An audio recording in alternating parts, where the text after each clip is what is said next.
Selamat pagi, Pak. Apa kabarnya? Selamat pagi, terima kasih Bu, kabar saya baik. Terima kasih sudah meluangkan waktunya pagi ini. Ada yang ingin saya bicarakan.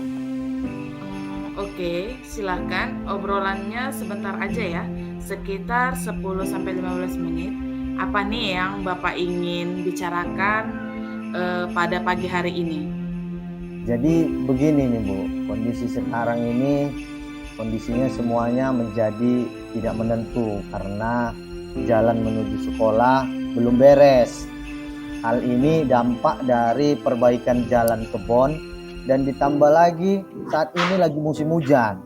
Karena jalan belum beres, apalagi hujan menjadi berbahaya bagi anak-anak untuk berangkat ke sekolah.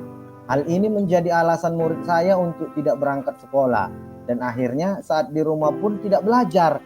Seperti itu sih Bu yang ingin saya obrolin pada pagi hari ini. Oh, gitu ya. Jadi murid-murid Bapak nggak belajar di sekolah karena terkendala jalan. Selain itu ada lagi, Pak?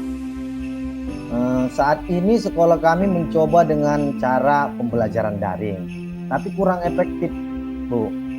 Ada murid yang terkendala HP, sinyal, dan kuota. Hal ini menyebabkan motivasi belajar siswa jadi menurun. Oh, begitu ya, Pak ya. Kita cuma punya waktu pendek nih ya, Pak. Dalam obrolan kali ini, apa yang Bapak dapatkan? Jadi begini Bu, karena saya ingin sekali murid-murid saya yang terkena dampak perbaikan jalan ini memiliki motivasi belajar yang tinggi meskipun terkendala jalan yang belum usai. Mereka tetap belajar meskipun tidak datang ke sekolah.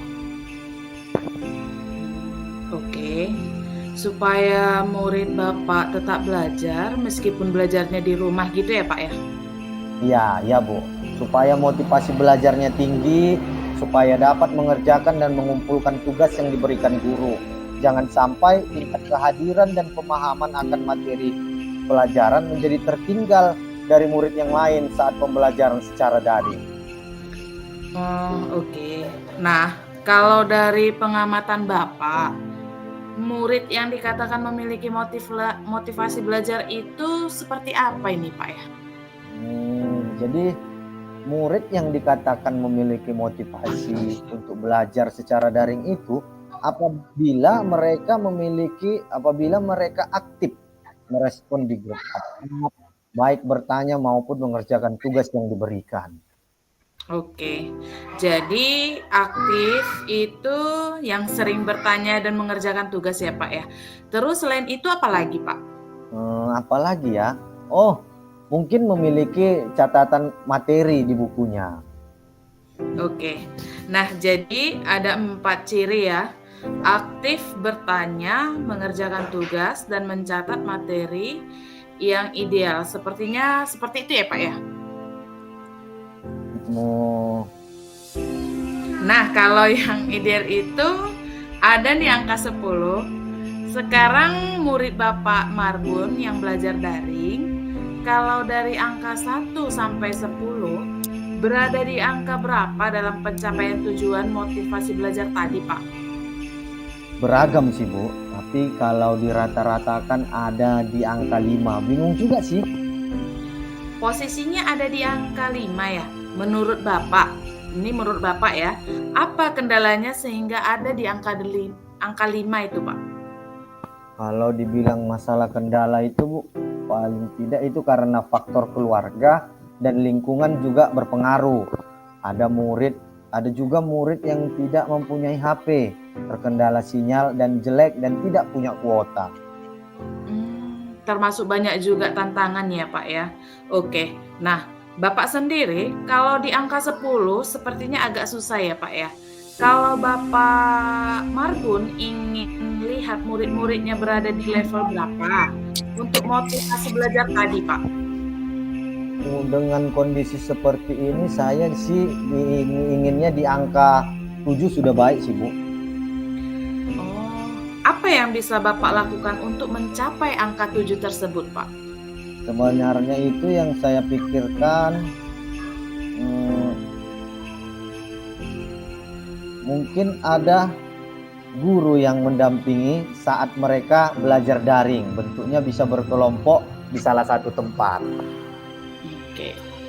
Kalau dari pengamatan Bapak sendiri, rencananya murid-murid Bapak Marbun ingin diperlukan seperti apa saat belajar daring nanti, supaya termotivasi untuk belajar secara aktif, mencatat, dan mengerjakan tugas nih Pak? Yang seperti saya katakan tadi Bu ya, saya perlu mendampingi saat belajar daring mereka. Bentuknya bisa berkelompok di salah satu tempat di mana dikumpulkan rumah yang dekat-dekat dengan rumah-rumah dari siswa tersebut. Oh, berarti perlu guru pendamping dan tempat ya Pak ya? Iya, guru pendamping yang tugasnya menemani belajar murid yang tidak bisa datang ke sekolah. Kemudian dikumpulkan di salah satu tempat, bisa di balai desa atau di sekolah terdekat. Kemungkinan yang dapat dilakukan dalam waktu dekat ini yang mana ini Pak? Untuk dalam waktu dekat ini mungkin mengumpulkan guru-guru untuk berkoordinasi dan membahas guru pendamping belajar murid yang jaraknya jauh. Apakah ada selain itu lagi Pak?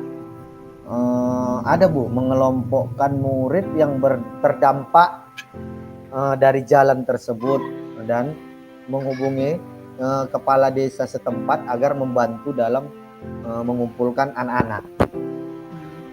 Kapan hal ini dapat bisa dilakukan itu Pak? Yang pasti secepat mungkin, tapi mungkin dalam minggu-minggu ini kali Bu ya, harus secepatnya. Siapa yang dapat membantu Bapak dalam hal kegiatan ini Pak? Yang dapat membantu saya yang pastinya para wali kelas Bu. Baiklah, kita dapat penghujung coaching ini Pak. Apa yang Bapak dapatkan dari obrolan kita ini tadi Pak? Ya, yang saya dapatkan dari obrolan ini adalah pencerahan dari Ibu. Yang awalnya saya kebingungan harus berbuat apa supaya murid-murid yang terkena jalan rusak masih memiliki semangat belajar meskipun belajarnya jarak jauh dengan cara berkelompok dan menugaskan guru pendamping.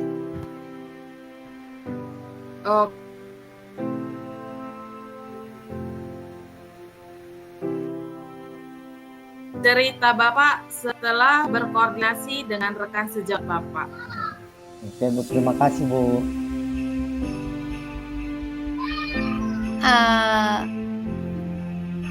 Refleksi dari coaching yang telah dilakukan oleh Bapak dan Ibu Sri Okta dan Bapak Marbun sudah berjalan dengan baik, terjadi komunikasi dua arah yang saling melengkapi, terus sudah menemukan solusi dari masalah yang dihadapi oleh Bapak Marbun sebagai coach.